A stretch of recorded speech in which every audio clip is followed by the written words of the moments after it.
Hello, this is B from DLabel, and today I will be going over the different labeling options that we do have available on dlabel.org. We've already learned how to log in and how to create a project and how to upload our files. So today I will be using Bounding Box to label each car. I will be using Graph to label the windshield, and I will be using Spline to label the lane. So let's start by creating our first item, which is car, and I'm going to name it car. I'm not going to change the color on this one. I will pick this car icon, and the type is going to be bounding box for the car. You can also set attributes if you wish, but I do have a whole video dedicated to how to use attributes.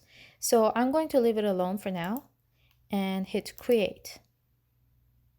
Now you can see that the new car icon has been added to this menu over here. So if I click on it and I hover over the image, I'll get these guidelines that can help me with labeling my objects. To start a bounding box, you just gotta click, drag, and click to close it and save it.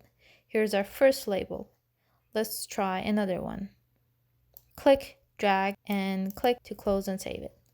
So that's pretty much it for the bounding box. Let's create our second item and label the windshield. So I am going to click on the items and I'm going to name this one windshield. I will change the colors so we won't get confused with the previous one.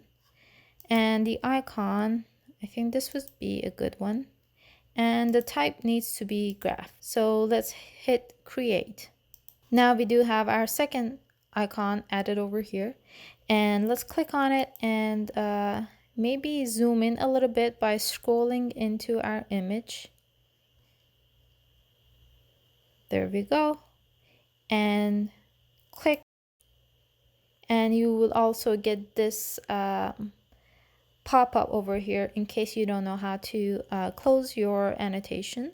So I'm going to go all around the windshield, and where I'm back where I want it to be closed, it doesn't close it by itself when you reach the first point.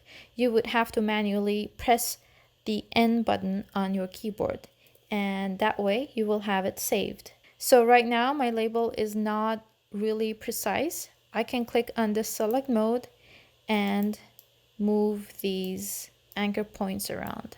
And by the way, if you want to change the size of these circles, you can click on the plus and minus button on your keyboard and make them bigger or smaller. So let's make them a little smaller right now. Cool. Let's try labeling this one.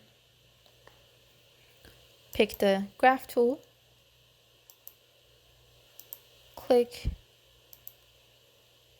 click, click, and then hit N button to save it. Now we do have our second graph. All right, so now let's create another item and label the lanes. So for that, we need to call it, I'm going to call it lane. I will change the color to blue maybe.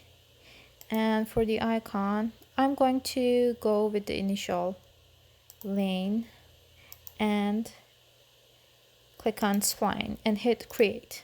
So if you want to zoom back out and make your image fit to the screen, you would have to press space on your keyboard and it will automatically fit your image to your screen. We need to click on our spline tool. I will be labeling this lane over here. So for using that, you need to click on the first point and the last point. As you can see, it's a straight line right now. You would have to click on select mode and select this. These are a little too small. Let me make those a little bigger. Now you get this line with these anchor points basically that you can move and place them where you want.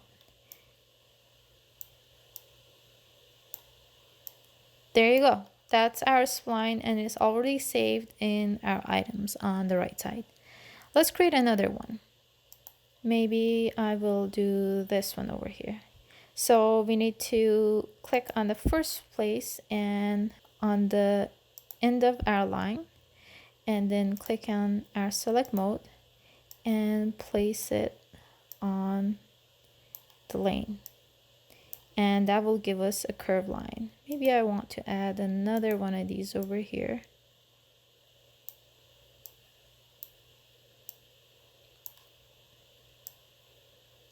All right, now let's make them smaller.